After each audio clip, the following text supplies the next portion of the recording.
thousands of American bombers and hundreds of escort fighters flew over the airspace of Germany in World War II.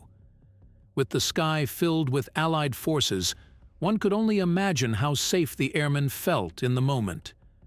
With the end of the war in sight as a successful bombing run was expected, the noise of the propellers were outperformed by those of jet engines. A new Luftwaffe aircraft so fast it was rumored to have been flying at the time, but the Americans shrugged this off. This was no rumor. It was reality.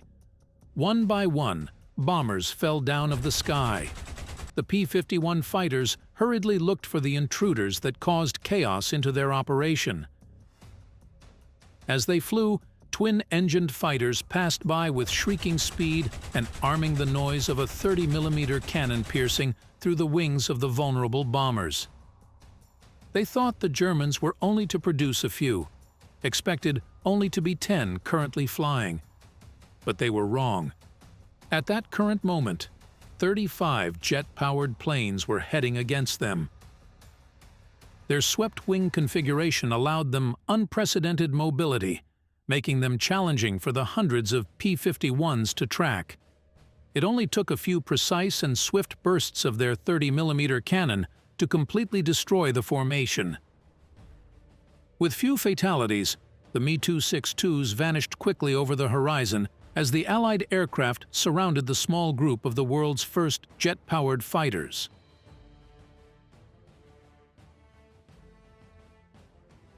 The Nazis developed a revolutionary new fighter plane concept near the end of World War II, the Me-262.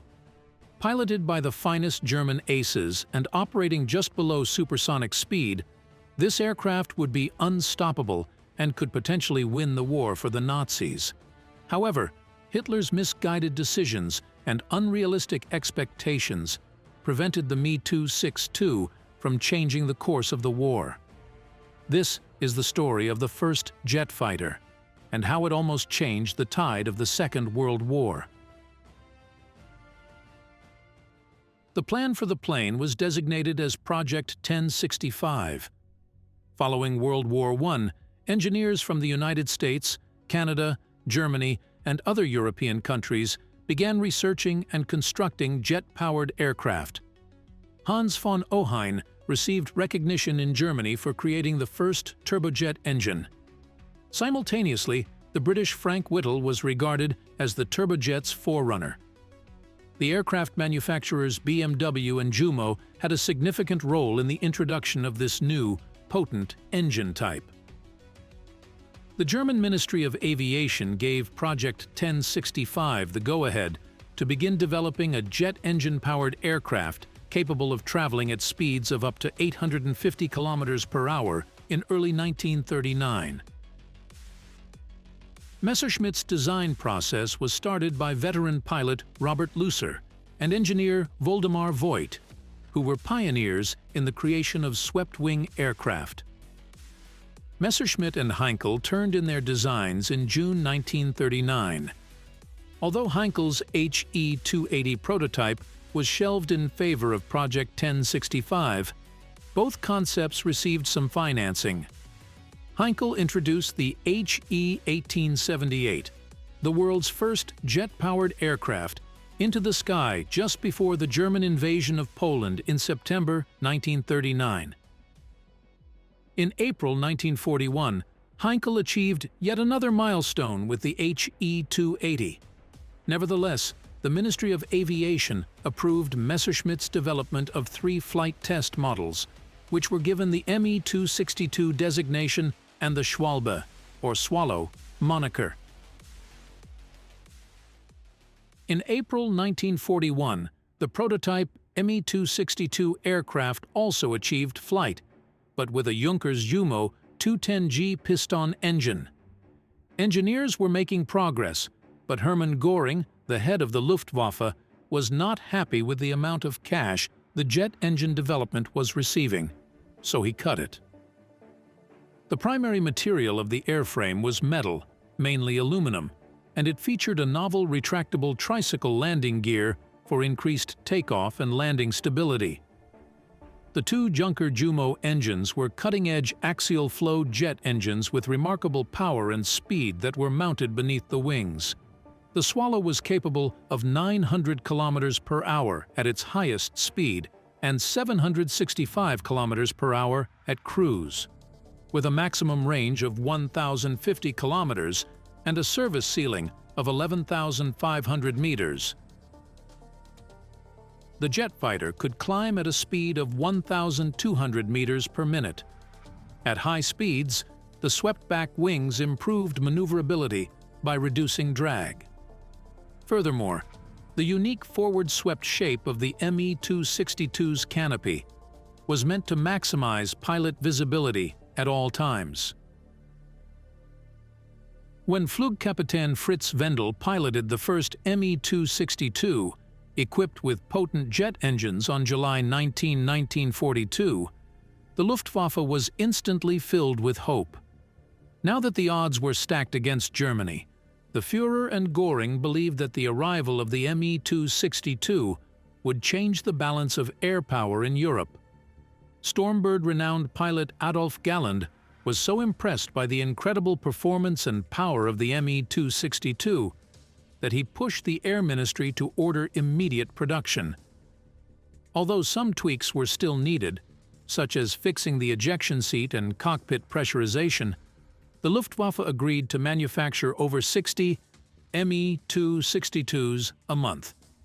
The Führer, too, was highly pleased with the design and suggested developing a Me-262 for a tactical bomber role. This variant was dubbed the Sturmvogel, or Stormbird. Production and resources were already limited, and Adolf Hitler insisted on transferring more funds to develop the fighter bomber variant, leading to a tighter schedule. The nose part of the base, Me-262, was equipped with four 30mm Mark 108 automatic guns. Under the fuselage, it could carry Ruhrstahl X-4 wire-guided air-to-air missiles, bombs, and rockets. Its external bomb load was 550 kilograms. Later models would be equipped with Rheinmetall BK-5 and 50mm Mauser Mark 214 cannons, as well as MG-151, Mark 103, and Mark 108 cannons. In addition to the typical fighter Schwalbe and fighter-bomber Sturmvogel versions, Messerschmitt was compelled to use the aircraft for night operations, interception, and reconnaissance. A British Mosquito reconnaissance aircraft shot down over Munich served as the first Me-262's target. After the June 1944 landings in Normandy, the number of Allied aircraft swiftly increased to over 20, at a cost of 6 Me-262s. The incredible speed of the Me-262 confused pilots from the United States and Great Britain. Unless it was severely outnumbered by Allied fighters, which frequently happened, it was invincible in the air. No Allied aircraft could catch up or outmaneuver the German fighter. Me-262 fighters would resort to diving attacks at high speeds to avoid being tracked down by other fighters. US and RAF bomber formations and their escorts were left at the mercy of the Swallow. There was no counter to the highly maneuverable Me-262, but the Allied command found cunning ways to destroy them. When conventional fighters had the right information, they may have exposed the Me-262 during takeoff and landing. Despite the fact that more than 1,400 Me-262s were built, only 300 of them were ever operational, and more than 450 were destroyed by bombing runs prior to the end of the war. A unit of Me-262s conducted their biggest and best-planned combat operation against an Allied base in Belgium in January 1945. During Operation Bodenplatte, Me-262s caused considerable damage to Allied aircraft and facilities in spite of heavy anti-aircraft fire and Allied fighters.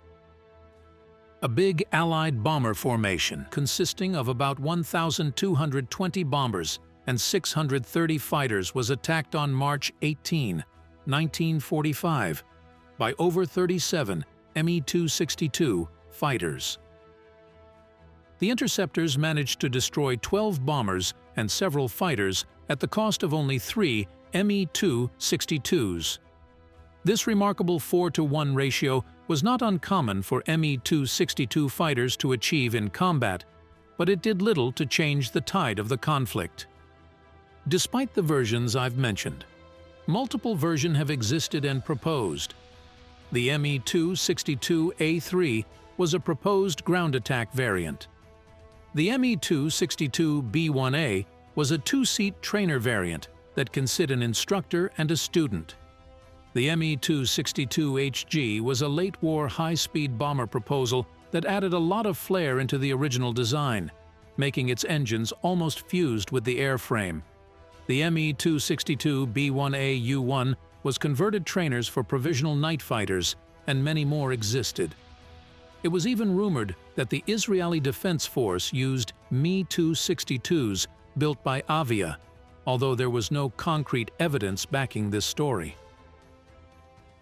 The few Me-262s in service were split between the Western and Eastern fronts and employed for different types of operations. The aircraft's operational capabilities were hampered by a lack of skilled pilots who could pilot it efficiently, as well as by shortages of fuel and ammunition. With their superior weaponry and agility, American P-51 Mustangs started to pose a threat to Me-262s as Germany's collapse approached.